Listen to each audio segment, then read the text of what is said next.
십자가는 모든 것의 진위를 드러내는 분별의 시금석입니다. 우리는 십자가를 통해 참된 믿음과 거짓 믿음을 분별할 수 있고, 영에 속한 인생과 육에 속한 인생을 분별할 수가 있습니다. 또 영원하고 참된 가치와 한시적인 헛된 가치를 분별할 수 있고, 하나님의 일과 마귀의 일을 분별할 수 있습니다. 무엇이든 십자가를 거부하고 거리끼는 것으로 여기게 만드는 것은 하나님께 속한 일이 아닙니다. 살아계신 하나님은 십자가를 통해 사랑과 공의를 실현하시고, 십자가로 하나님의 구속사를 성취하십니다. 십자가로 천국문을 여시고, 십자가로 하나님의 자녀들이 구원과 성화의 은혜를 누리게 하십니다. 그러므로 우리는 예수 그리스도의 참된 제자가 되어 영에 속한 인생을 살기 위해 자기를 부인하고 십자가의 길로 가야 합니다. 오직 십자가로 말하고, 십자가로 사랑하고, 십자가로 죽고, 십자가로 살아야 합니다. 갈라디아서 6장 14절에 그러나 내게는 우리 주 예수 그리스도의 십자가 외에 결코 자랑할 것이 없으니 그리스도 말미암아 세상이 나를 대하여 십자가에 못 박히고 내가 또한 세상을 대하여 그러하니라 그랬어요. 오늘 여러분, 이 고백이 여러분의 고백이 되기로 합니다. 십자가를 만나면 세상에 그렇게 중요하게 여겼던 것들이 별로 중요하지 않게 되고, 별로 중요하지 않게 여겼던 것들이, 하늘의 것들이 중요하게 여겨지게 돼. 세상에 그렇게 중요했던 육신의 것들이 중요하지 않게 여겨지게 돼. 십자가를 만나면 세상의 모든 것을 배설물로 여기게 돼. 오늘 십자가를 만나서 십자가를 만난 사람들의 그 삶에 나타나는 그 이적과 기적과 표적이 여러분을 통해 나타나기를 원합니다. 오늘 여러분은 십자가 앞에서 어떤 삶을 살고 있습니까? 우리는 바로 지금 영생을 위해 십자가에서 죽는 신비를 깨달아야 돼. 십자가를 회피하면 죽음을 회피하는 것이 아니라 생명을 회피하는 것입니다. 예수 그리스도를 따르는 사람은 날마다 십자가의 자아를 못 받고, 과거를 못 받고, 욕심을 못 박아 오직 예수로 사는 자가 되어야 하는 거예요. 로마서 6장 6절로 9절 우리가 알거니와 우리의 옛사람이 예수와 함께 십자가에 못 박힌 것은 죄의 몸이 죽어 다시는 우리가 죄에게 종노릇하지 아니하려 함이니 이는 죽은 자가 죄에서 벗어나 의롭다 하심을 얻었습니다. 만일 우리가 그리스도와 함께 죽었으면 또한 그와 함께 살 줄을 믿노니 이는 그리스도께서 죽은 자 가운데서 살아나셨음에 다시 죽지 아니하시고 사망이 다시 그를 주장하지 못할 줄을 알미로라 그랬어요. 자아가 깨어지고 부서진 자리에 참된 믿음이 자라나고 영적인 권능이 임합니다. 아무리 신앙생활을 오래 해도, 직분을 가지고 있어도, 봉사를 많이 해도, 예물을 많이 드려도 자아를 죽이지 못하는 사람은 신앙의 성장을 이룰 수가 없는 거예요. 어린아이 신앙에 머무르는 거예요. 그러니까 예물을 드려도 내가 예물을 이렇게 드렸으니까 하나님이 내게 이렇게 복을 주겠지, 사람들이 나를 인정해 주겠지, 내 의에 도취돼서 하는 거야. 이거는요, 공적이 싹 다 불타 없어져 버려. 공적이 불타 없어지면 상급으로 받지를 못해. 공적이 불타 없어지지 않도록 오로지 하나님의 영광을 위해서, 할렐루야. 누구든 죄로 가득 찬 자아를 그대로 두면 마귀의 수하가 되어 사고뭉치의 인생을 살 수밖에 없어요. 하지만 자아를 십자가에 못 박고 죽이면 우리 인생의 주인이 마귀에서 예수 그리스도로 바뀌게 됩니다. 예수 그리스도가 인생의 주인이 된 사람은요, 의도하지 않아도 사랑하게 되고, 노력하지 않아도 선을 베풀게 되고, 애쓰지 않아도 영혼을 살리는 삶을 살게 되는 거예요. 예수 그리스도의 인격과 정신이 예수로 채워진 삶을 통해 막 흘러나오기 때문에 오늘 나는 여러분이 예수로 가득 채워서 예수 그리스도의 인격과 정신이 막 여러분을 통해 흘러나기를 원합니다. 그리스도의 향기가 여러분을 통해 나타나기를 원합니다. 그러므로 우리는 예수 그리스도가 주인된 삶을 살기 위해 날마다 자아를 죽여야 돼. 이에 허드슨 테일러는 하나님은 우리가 자신을 내려놓을 때만 우리를 채우실 수 있다. 비워야 채워지는 거야. 고린도전서 15장 31절에 형제들아, 내가 그리스도 예수 우리 주 안에서 가진 바 너희에 대한 나의 자랑을 두고 단언하노니 나는 날마다 죽노라. 날마다 죽읍시다. 사도 바울이요, 나는 날마다 죽는 것을 자랑한다 했어.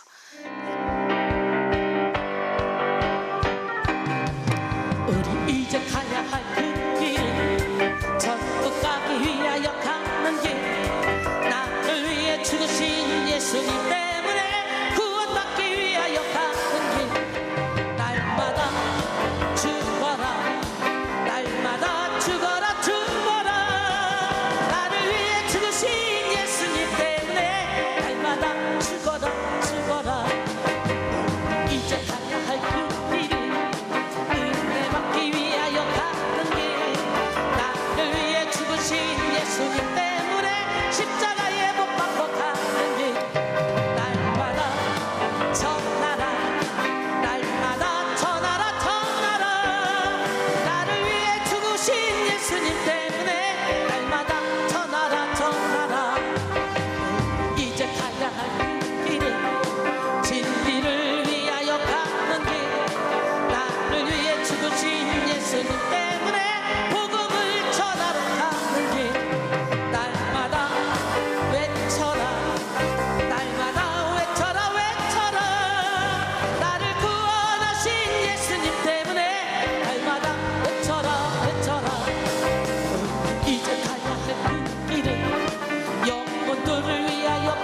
죽이는 삶은 강물을 거슬러 올라가는 연어처럼 세상을 거슬러 올라가는 삶이에요. 세상은 자아를 추구하라고 막 부추기기 때문에 세상 가치관이 추구하는 삶은 내가 행복한 삶, 내가 이기는 삶, 내가 손해보지 않는 삶, 내가 즐거운 삶입니다. 세상을 따라 자아를 살리면 사는 것 같지만 죽는 인생이 되는 거예요. 그러므로 우리는 자아를 살리는 세상 풍조를 거슬러 자아를 죽이는 십자가의 길로 나가야 합니다. 세상의 길과 십자가의 길은 정반대입니다. 세상의 길은 교만의 길, 탐욕의 길, 분쟁의 길, 시기의 길, 질투의 길, 경쟁의 길, 비교의식의 길이에요. 그런데요, 십자가의 길은 겸손의 길, 자족의 길, 연합의 길, 섬김의 길, 순종의 길입니다. 물론 십자가의 길은 때로는 눈물을 흘려야 하는 길이지만 그 끝에는 부활의 아침이 기다리고 있습니다. 십자가를 칠 때는 무겁기도 하지만 그 길을 걸을 때 진정한 자유를 얻게 되는 거예요. 십자가의 길은 세상과 반대되는 길이지만 그러나 오직 그 길만이 하늘로 연결된 길이에요. 지금 세상에는 미움의 물살, 오만의 물살, 정욕의 물살, 분열의 물살이 막 거세게 몰아치고 있습니다. 흐르는 세상 물살 속에 가만히 있으면 저절로 휩쓸려 내려가게 됩니다. 우리는 세상을 거슬러 올라가야 돼. 미움보다 더 큰 사랑으로, 교만보다 더 강한 겸손으로, 분열보다 더 강한 연합으로 거슬러 올라가야 돼. 세상의 사랑이 사라져가도 우리만큼은 사랑해야 되고, 세상의 용서가 사라져가도 우리만큼은 용서하며 예수님이 가신 그 길을 우리는 뒤따라가야 돼. 이 시간 여러분 모두가 철저히 자아를 죽이고 예수 그리스도의 십자가의 길을 따라가므로 십자가로 말미암는 생명의 은혜를 누리시기를 소원합니다.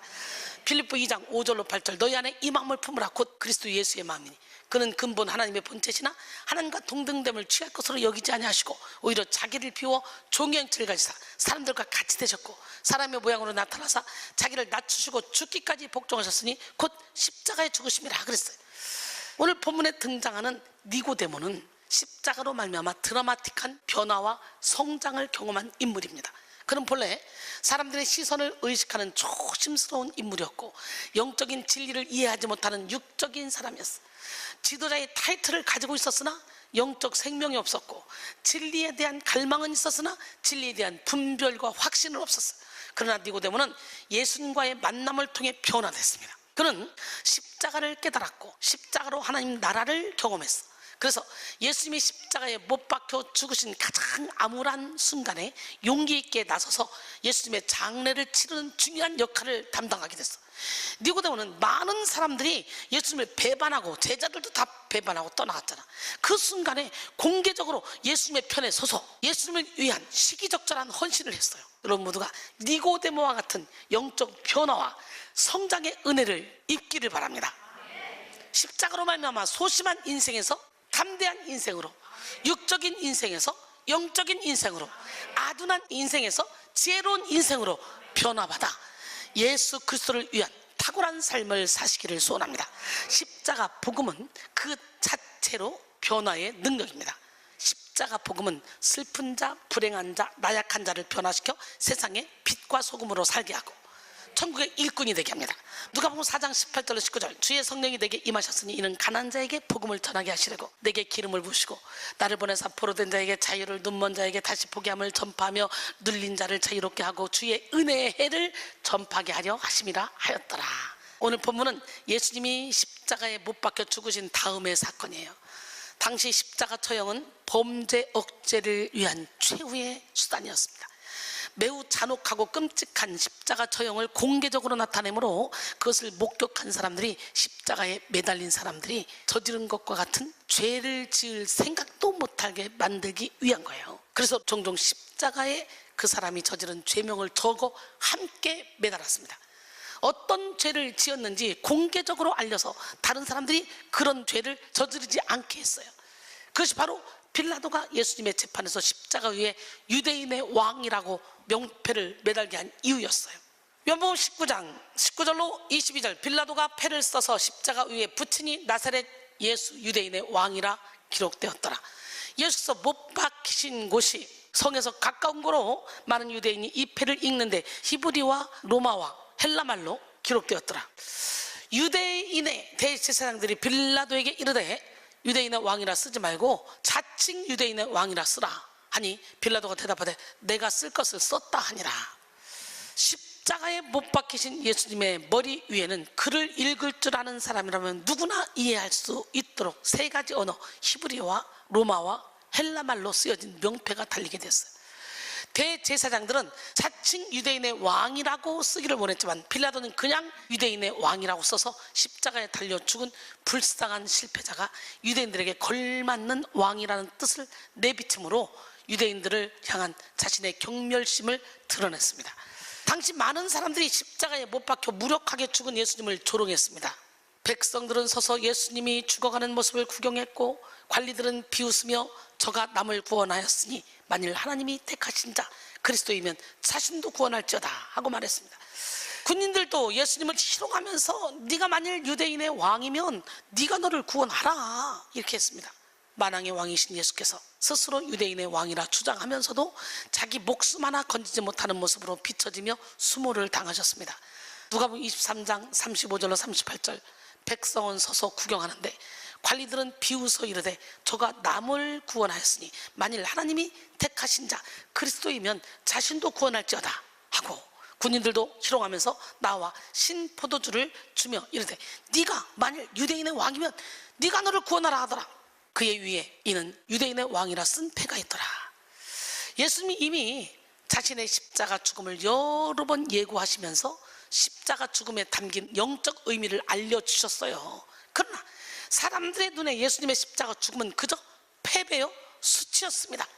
예수님은 오전 9시에 십자가에 못 박히셨는데 3시간이 지난 12시부터 온 땅에 어둠이 임했습니다.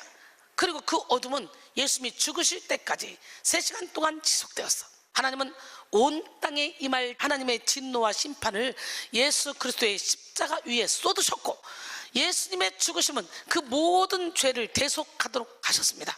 마지막 순간에 예수님은 십자가 위에서 엘리 엘리 라마 사박다니 하고 외치셨어요. 마태복음 27장 45절로 46절 제6시로부터 온 땅에 어둠이 임하여 제9시까지 계속되더니 제9시쯤에 예수께서 크게 소리질러 이르시되 엘리 엘리 라마 사박다니 하시니 이는 곧 나의 하나님 나의 하나님 어찌하여 나를 버리셨나이까 하는 뜻이라. 엘리 엘리 라마 사박다니 예수님의 이 말은요 왜 자신이 죽어야 하는지 몰라서 물으신 것이 아니에요. 십자가 죽음을 거부하거나 저항하는 것도 아니에요.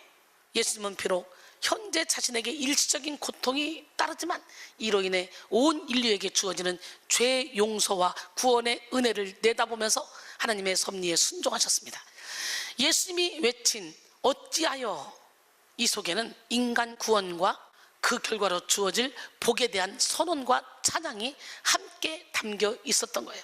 그런데 무지한 사람들은 엘리 엘리 라마 사박다니 라고 부르짖으시는 예수님의 말씀을 듣고 예수님이 엘리야를 부른다고 생각했어.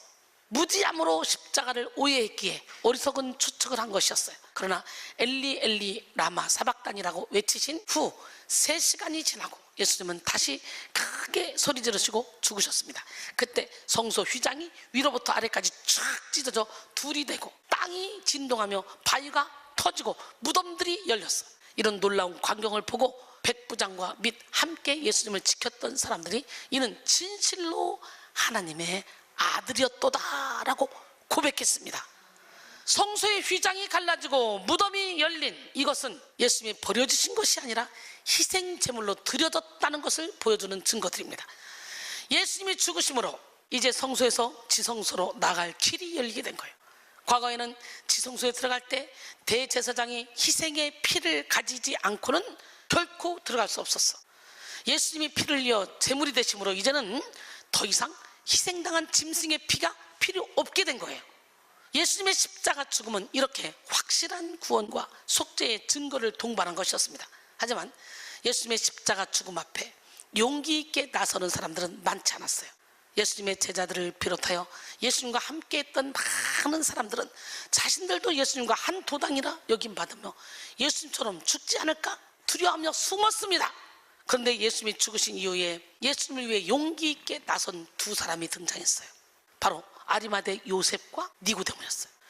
아리마대 요셉은 본래 예수님의 제자였지만 유대인들이 두려워서 그 사실을 숨기고 있었는데 막상 예수께서 죽으시자 빌라도에게 당당하게 나가서 예수님의 시체를 달라 그랬어요. 요한복음 19장 38절에 아리마대 사람 요셉은 예수의 제자이나 유대인이 두려워 그것을 숨기더니 2일 후에 빌라도에게 예수의 시체를 가져가기를 구하매 빌라도가 허락하는지라 이에 가서 예수의 시체를 가져가니라. 오늘 본문의 니고데모 역시 당당하게 자신이 예수님의 사람임을 드러내며 예수님의 장례에 필요한 물품들을 가지고 왔어요. 요한복음 19장 39절에 일찍이 예수께 밤에 찾아왔던 니고데모도 몰약과 침향 섞은 것을 100리트라쯤 가지고 온지라. 이 몰약과 침향은 왕의 장례에 사용되던 값비싼 물품이었어요. 몰약은 방부제 역할을 했으므로 시체를 염할 때 부패를 막기 위해 사용됐고요. 침향은 백합과의 일종인 식물에서 채취되어 건조제와 방초제의 역할을 하는 데 사용했습니다. 그리고 근으로 번역된 리트라는 로마의 중량을 재는 단위의 하나로서 오늘날의 무게로 환산하면 약 340g에 해당되었습니다. 따라서 니고데모가 예수의 장례에 사용하려고 가지고 온 몰약과 침향 섞은 것 100근은 무려 34kg에 해당하는 상당한 양이었어요. 니고데모는 공개적으로 용기 있게 나서서 유대인의 왕이라고 적은 십자가 팻말이 사실임을 보여주었습니다. 그런데 사도 요한은 니고데모 앞에 일찍이 예수께 밤에 찾아왔던 이라는 수식어를 붙임으로 그가 예수과는 뜻깊은 만남을 가진 인물이었음을 드러냈습니다. 일전에 니고데모는 사람들의 눈을 피해서 한밤중에 예수님을 찾아왔어요. 요한복음 3장 1절로 2절. 그런데 바리새인 중에 니고데모라 하는 사람이 있으니 유대인의 지도자라. 그가 밤에 예수께 와서 이르되 랍비여, 우리가 당신은 하나님께로부터 오시는 선생인 줄 아나이다. 하나님이 함께 하시지 않냐면 당신이 행하시는 이 표적을 아무도 할 수 없음이니라. 니고데모라는 이름은요, 니고와 데모의 합성어입니다. 니고라는 말은 뛰어나다라는 뜻이고요, 데모라는 말은 사람이란 뜻이에요. 그러니까 니고데모는 어떤 사람? 뛰어난 사람, 탁월한 사람. 그는 바리새인으로 유대인의 지도자였습니다. 바리새인은 당시 유대 인구의 1%, 즉 6,000명밖에 되지 않는 최고의 종교 지도자들이었어요. 더욱이 니고데모는 71인으로 구성된 사내들인 공의회의 회원이었어요. 요즘으로 하면 국회의원에 해당하는 신분입니다. 그의 이름 그대로 그는 탁월한 사람이었어요. 종교법과 인생 전반의 문제들에 대해 독자적인 판결을 내릴 수 있는 율법학자였고 백성들로부터 랍비라고 불리는 존경을 받았어요. 하지만 니고데모에게는 해결되지 않은 영적 갈급함이 있었습니다. 그래서 예수님을 찾아와서 자신의 영적인 문제를 해결받으려고 했어요. 니고데모는 예수님을 하나님께로부터 보내심을 받은 모세, 에레미야, 이사야, 세례 요한 등과 같은 선지자 중에 한 사람으로 이해했습니다. 그는 예수님이 나타낸 표적을 보고 예수님의 능력에 경탄했습니다. 예수님은 니고데모의 말을 들으시고 곧바로 진실로 진실로 내게 이르노니 사람이 거듭나지 않냐면 하나님의 나라를 볼 수 없느니라 라고 하셨어요. 세번역 성경에는 누구든지 다시 나지 않으면 하나님 나라를 볼 수 없다라고 되어 있습니다. 니고데모는 하나님 나라에 대한 질문을 꺼내지 않았지만 예수님은 그의 심정을 미리 헤아리시고 영적인 답을 주신 거예요. 그런데 이 말을 들은 니고데모는 전혀 무슨 말인지 이해하지 못하고 어떻게 사람이 두 번 태어날 수 있냐는 반응을 보이죠. 니고데모와 예수님의 대화는요, 종교적 열심이 아닌 거듭남의 본질을 예리하게 짚어주는 대화였습니다. 요한복음 3장 4절에 니고데모가 이르되 사람이 늙으면 어떻게 날 수 있사옵나이까? 두 번째 모태에 들어갔다 날 수 있사옵나이까? 물었어요. 니고데모는 예수님의 영적인 말씀을 전혀 이해할 수가 없었어. 그의 생각은 그저 육적인 차원에 머물러 있었을 뿐이야. 오늘 영의 눈이 열리고 영의 귀가 열리고 영적인 마음이 활짝 열리길 원합니다. 니고데모는 자신의 체면을 생각해서 대충 알아들은 척하지 않고 솔직하게 자신의 무지를 드러냈어. 예수님은 보다 더 상세하게 거듭남을 설명해 주죠. 요한복음 3장 5절로 7절. 예수께서 대답하시되 진실로 진실로 내게 이르노니 사람이 물과 성령으로 나지 아니하면 하나님의 나라에 들어갈 수 없느니라. 육으로 난 것은 육이요 영으로 난 것은 영이니 내가 네게 거듭나야 하겠다 하는 말을 놀랍게 여기지 말라 그랬어요. 거듭남은 하나님의 은혜와 능력에 의해서 어느 한 부분만 개선되는 것이 아니라 전체 본성이 새로워지는 거예요. 육체를 가지고 살면서도 하늘의 원리와 하늘의 방법을 추구하며 영의 삶을 사는 것이 거듭남입니다. 이어서 예수님은 니고데모에게 거듭난 사람은 바람과 같은 영적 삶을 산다고 설명했어. 요한복음 3장 8절에 바람이 임의로 불매 네가 그 소리는 들어도 어디서 와서 어디로 가는지 알지 못하나니 성령으로 난 사람도 다 그러하니라. 니고데모는 예수님께 영적인 삶에 대한 특별 레슨을 받았습니다. 예수님은 니고데모에게 바람이 어디서 와서 어디로 가는지 알지 못하듯이 성령의 사람은 자유롭다는 것을 알려줬어요. 성령의 사람은 어떤 틀에 매이지 않습니다. 자유로워요. 제가 얼마나 자유롭습니까? 뿐만 아니라 영에 속한 삶을 살게 하는 십자가에 대해 심층적으로 설명해 주셨어. 요한복음 3장 10절에서 21절까지 긴 말씀을 통해 십자가 사역에 담긴 영적 의미를 드러내셨습니다. 특별히 요한복음 3장 16절을 통해 예수님은 니고데모가 이스라엘의 선생이면서 거듭남을 알지 못하는 것을 책망하시면서 모세가 광야에서 뱀을 든 것 같이 예수님은 십자가에 죽으시기 위해 오셨다는 것을 밝히셨습니다. 하나님이 세상을 이처럼 사랑하사 독생자를 주셨으니 이는 그를 믿는 자마다 멸망하지 않고 영생을 얻게 하려 하심이라. 니고데모는 예수님을 통해 십자가를 배웠고 십자가가 구원의 길이며 하나님 나라를 여는 문임을 알게 되었어. 이제 니고데모는 영의 눈을 열고 하나님 나라를 보는 자가 되었습니다.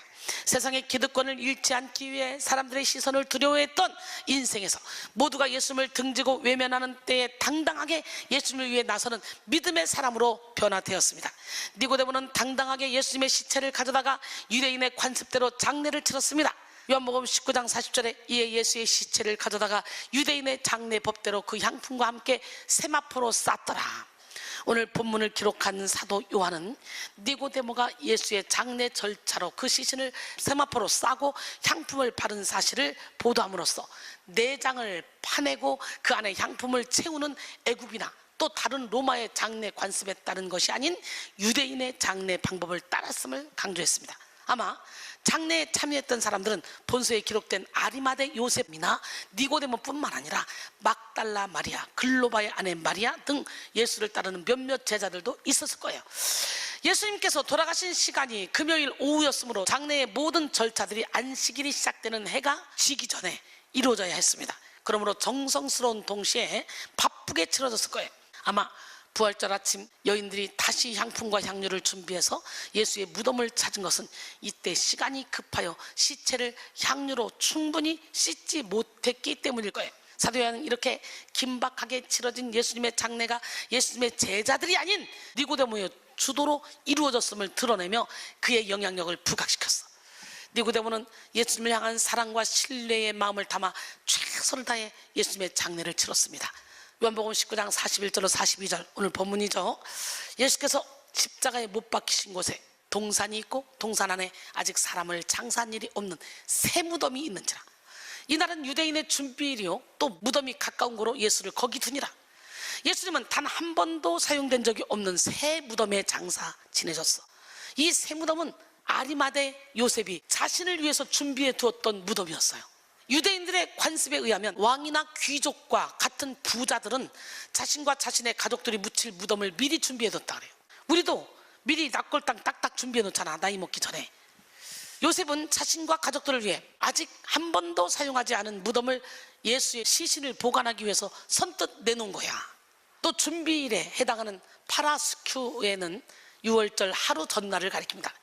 유월절과 안식일이 겹치는 다음 날은 아무 일도 할 수 없었기 때문에 예수의 장사를 서둘러야 했습니다. 마찬가지로 유월절이 임박했다는 것은 예수의 장례 절차를 정식으로 치르지 못하고 아리마대 요셉의 새 무덤에 급히 매장하는 이유로서 제시되었습니다.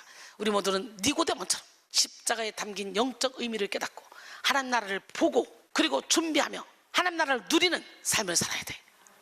하나님의 나라는 십자가 복음의 주체이자 목적입니다.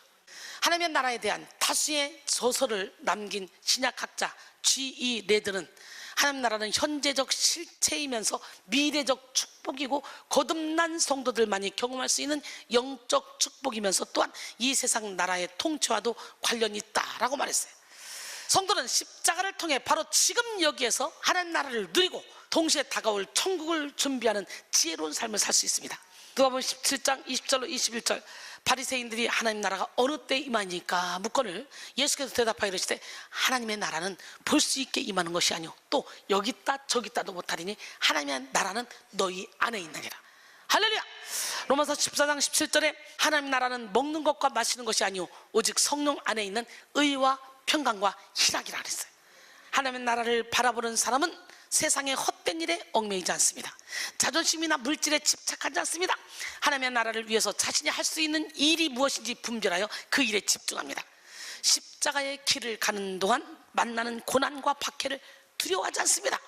하나님 나라에서 누리게 될 영광을 사모하며 담대하게 사명에 집중합니다. 결론적으로 사랑하는 성도 여러분, 니고데모는 본래 사람들의 눈치를 살피는 사람이었고 영적으로 아둔하여 예수님의 가르침을 이해하지 못하던 사람이었지만 예수님을 만나 십자가를 깨닫고 변화됐어. 소심함과 미련함을 떨쳐내고 십자가를 통해 하나님 나라를 바라보며 공개적으로 나서서 예수님의 장례를 주도하는 사람이 되었어. 오늘 우리도 십자가를 의지해서 변화되어야 합니다. 이 시간 여러분 모두가 십자가를 통해 하나님 나라를 바라보고 사명에 집중하는 용기와 지혜를 겸비하시기를 주님의 이름으로 축원합니다.